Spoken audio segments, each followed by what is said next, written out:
and new, it will ask, it will beg for some new technique, some new way of playing. It may not be as outrageous, let's say, as filling up the spaces like Ingrid does, or arpeggios like Rusty, but it might be something that's more profound because of perhaps what you leave out. And that's what we relate to when we hear ballads. We hear a lot of stuff that's not there. I know it doesn't make sense, but the spaces, the distance between the notes, the distance between not only the melodic or the harmonic notes, but also the rhythmic notes, is still very moving to us. And I want you to think of film music for a moment and think of how you need a variety of music to accompany a variety of images. So if they're showing something on the screen that, let's say, is a 1,000-foot tower and it's going to fall on top of you, they don't play little high notes, you know. They're thinking of big low notes, right? It's the obvious thing. It's just like when the shark is coming, it's menacing, notes that are close together, not beautiful notes like, the shark is coming. We're not going to do that. Unless it's a friendly shark, whatever.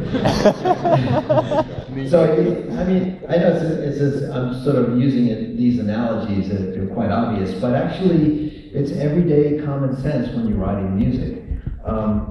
There's a little thing about, I sort of stumbled upon that I thought, well, if you play somebody a chord that is just a major chord, you've solved the puzzle for them. But if you give them an option, then what is it? Is it a suspended chord or is it a resolved major chord? The answer is it's both. So this major, E major chord, I could have played it like that. Because it's just, you know, always with me, always with you, it's just 1-4-5. But the way I changed 1-4-5 was to make sure that every chord was suspended in some way. So I'm actually, if you take away the bass line, it's a very different chord progression when you look at it from that perspective. Once I got that set up, I realized the melody can sort of accompany that.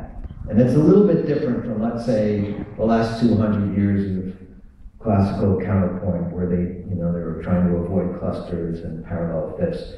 Modern music is very different from that. Ever since the beginning of the 1900s, we've sort of embraced clusters and parallel fourths and parallel fifths. So I think the canvas is, completely blank for all of us to try to reconstruct the idea of melody on top of harmony. I think it's just something to think about.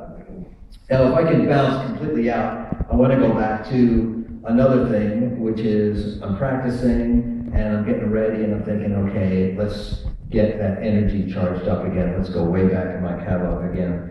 And this is a song, again, it's just really fun to play. And I can just stand on a wah-wah pedal and go crazy. It's got that. So,